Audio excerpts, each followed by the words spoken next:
আজকে আমরা প্রধান তিনটি লার্নিং থিওরি সম্পর্কে জানব।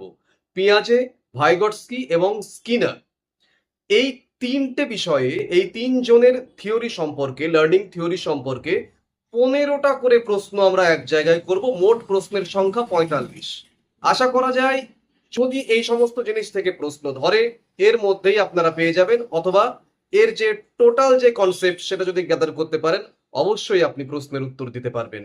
আপনারা এই প্রশ্নগুলোকে নোট ডাউন করুন, যদি প্রয়োজন মনে করেন পিডিএফ কালেক্ট করবেন, এই নম্বর থেকে আপনারা পিডিএফও কালেক্ট করে নিতে পারেন। আমার ইন্টারভিউয়ের সমস্ত ক্লাসের সমস্ত পিডিএফ এই নম্বর থেকে আপনারা পেতে পারেন। শুরু করছি লার্নিং থিওরি সম্পর্কে। লার্নিং থিওরি কি? শেখার প্রক্রিয়া কিভাবে ঘটে তা ব্যাখ্যা করে যে তত্ত্ব তাকে বলা হয় লার্নিং থিওরি। প্রধান লার্নিং থিওরি কারা দিয়েছেন? যে তিনজনের নাম বললাম, পিয়াজে, ভাইগটস্কি, স্কিনার। এবার আমরা পিয়াজে থেকে 15টি মোস্ট ইম্পর্টেন্ট প্রশ্নকে এক জায়গায় করব। পিয়াজে কে ছিলেন? তিনি একজন সুইস মনোবিজ্ঞানী ছিলেন যিনি কগনিটিভ ডেভেলপমেন্ট থিওরি দিয়েছিলেন। পরবর্তী প্রশ্ন, পিয়াজে এর তত্ত্ব, তার যে মূল ধারণা সেটি কি ছিল? পিয়াজের তত্ত্বের মূল ধারণা ছিল শিশুরা নিজের অভিজ্ঞতার মাধ্যমে জ্ঞান গড়ে তোলে। পিয়াজের কগনিটিভ ডেভেলপমেন্টের কয়টি ধাপ? 4টি ধাপ। এই 4টি ধাপের নাম কি কি? Sensory motor, pre operational, concrete operational এবং formal operational. Sensory motor stage এর বৈশিষ্ট্যগুলি বলুন।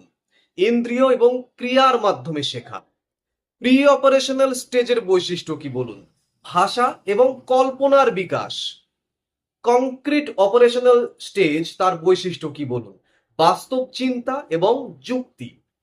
ফর্মাল অপারেশনাল স্টেজ, তার বৈশিষ্ট্য কি বলুন? বিমূর্ত চিন্তা এবং সমস্যার সমাধান। স্কিমা কি? মানসিক কাঠামো যা দিয়ে তথ্য বোঝা যায়। অ্যাসিমিলেশন কি? নতুন তথ্যকে পুরনো ধারণার সাথে মেলানোকে বলা হয় অ্যাসিমিলেশন। অ্যাকোমোডেশন কি?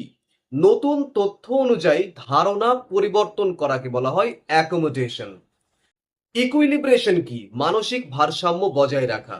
পিয়াজের মতে শিক্ষক কি করবেন? শিক্ষক গাইড হিসেবে কাজ করবেন। পিয়াজের তত্ত্বে শিক্ষার্থীর ভূমিকা কি? পিয়াজের তত্ত্বে শিক্ষার্থী একদম অ্যাক্টিভ লার্নার। ক্লাসরুমে পিয়াজের প্রয়োগ আপনি কিভাবে করবেন একজন শিক্ষক হিসেবে? বয়স ভিত্তিক কার্যক্রম এবং অ্যাক্টিভিটি বেসড লার্নিং। এই ছিল 15টি প্রশ্ন। এবার ভাইগটস্কি থেকে 15টি প্রশ্ন। ভাইগটস্কি কে ছিলেন? তিনি সোশ্যাল ডেভেলপমেন্ট থিওরির প্রবর্তক। ভাইগটস্কি এর তত্ত্বের মূল ধারণাটি কি? সামাজিক মিথস্ক্রিয়ার মাধ্যমে শেখা। জেডপিডি কি জিনিস? জোন অফ প্রক্সিমাল ডেভেলপমেন্ট, অর্থাৎ সহায়তায় শেখার যে সীমা। স্ক্যাফোল্ডিং কি? ধাপে ধাপে সহায়তা দিয়ে শেখানো, তাকে বলা হয় স্ক্যাফোল্ডিং। ল্যাঙ্গুয়েজের ভূমিকা কি? শেখার প্রধান মাধ্যম হচ্ছে ল্যাঙ্গুয়েজ। সোশ্যাল ইন্টারাকশন কেন খুব গুরুত্বপূর্ণ? এটি জ্ঞান বিকাশে বিশেষ সহায়তা করে। ভাইগটস্কির মতে শিক্ষককে কেমন হওয়া দরকার?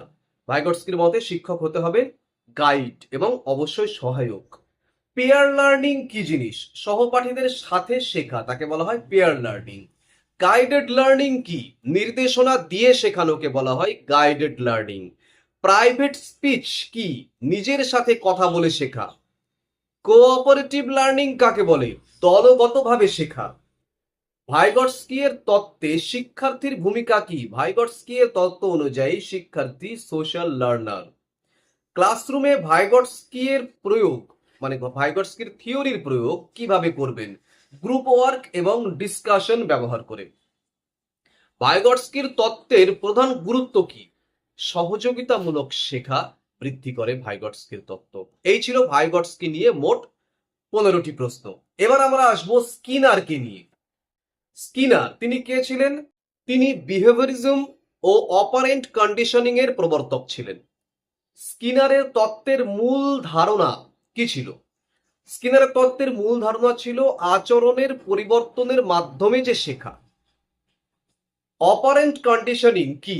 রিইনফোর্সমেন্ট ও পানিশমেন্টের মাধ্যমে শেখা। রিইনফোর্সমেন্ট কি জিনিস? আচরণকে শক্তিশালী করা।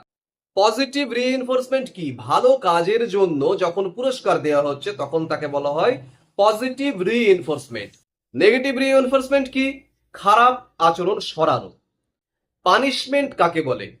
খারাপ আচরণ কমানোর জন্য শাস্তিকে পানিশমেন্ট বলা হয়। রিইনফোর্সমেন্টের প্রকার কয়টি? দুটি, যেটি বললাম পজিটিভ এবং নেগেটিভ। পরবর্তী প্রশ্ন, বিহেভিয়ারিজম কি? আচরণ ভিত্তিক শেখার যে তত্ত্ব তাকে বলা হয় বিহেভিয়ারিজম। ড্রিল প্র্যাকটিস কাকে বলা হয়? বারবার অনুশীলনকে বলা হয় ড্রিল প্র্যাকটিস। ফিডব্যাক কি? উন্নতির জন্য যে প্রতিক্রিয়া তাকে বলা হয় ফিডব্যাক। মোটিভেশন কিভাবে বাড়াবেন?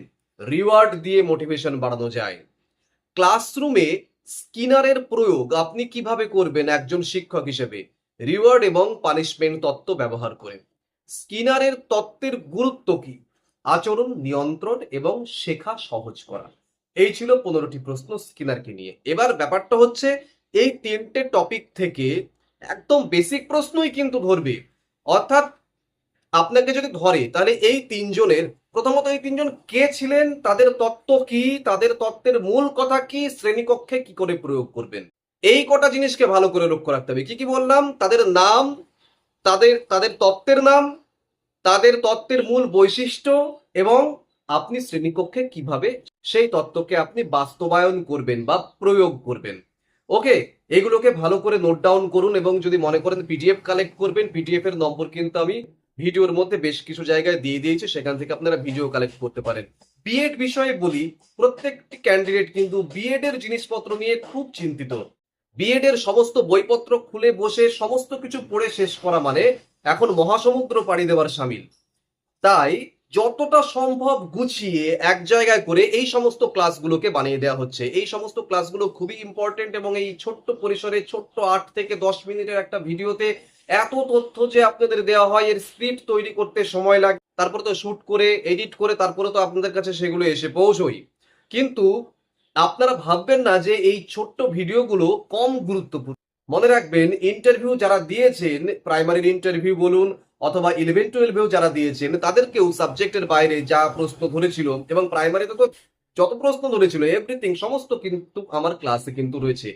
আমার ক্লাসের একটাই মূল লক্ষ্য থাকে, যে বিষয়টা নিয়ে কথা বলবো সেই বিষয়ের উপরে যেন আর কোনো প্রশ্ন না হয় ওই 10 মিনিটের ভিডিওর বাইরে। সেইভাবেই প্রশ্ন উত্তরগুলো সাজিয়ে দেওয়া হয়।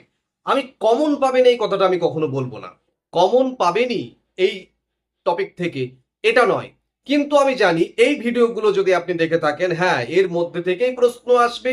যদি বাই চান্স না আসে, এই ভিডিও থেকে আপনি যে কনসেপ্ট গ্যাদার করছেন সেখান থেকেই টোটাল প্রশ্নের উত্তর আপনি দিতে পারবেন। এই কনফিডেন্স কিন্তু আমার রয়েছে, সেইভাবেই প্রশ্নগুলোকে সাজিয়ে দেওয়া হয়েছে। সুতরাং ভালো করে রেডি করুন, টোটাল কনসেপ্টটাকে গ্যাদার করুন। ঠিক আছে, দেখা হচ্ছে পরের ভিডিওতে। আপনারা যদি মনে করেন যে আমার সঙ্গে যোগাযোগ করবেন ইন্টারভিউ সংক্রান্ত কোনো প্রশ্ন উত্তরের জন্য, এই নম্বরে আমার সঙ্গে যোগাযোগ করতে পারেন, হোয়াটসঅ্যাপ করতে পারেন, ফোনও করতে পারেন। ফোন যদি আমি না ধরি আমি ঠিক ব্যাক করে নেব এবং আপনাদের সাথে আছি, আপনারাও সাথে থাকুন। এই ছোট্ট ভিডিওর মধ্যে এত যে আপনি ইনফরমেশন পেলেন, ভিডিওটি লাইক করুন এবং চ্যানেলটিকে সাবস্ক্রাইব করুন, কারণ এত স্টাডি মেটেরিয়াল এত ছোট্ট একটি ভিডিওতে খুব একটা ইউটিউবে পাবেন না। ভালো থাকুন, দেখা হচ্ছে পরের ভিডিওতে খুব তাড়াতাড়ি।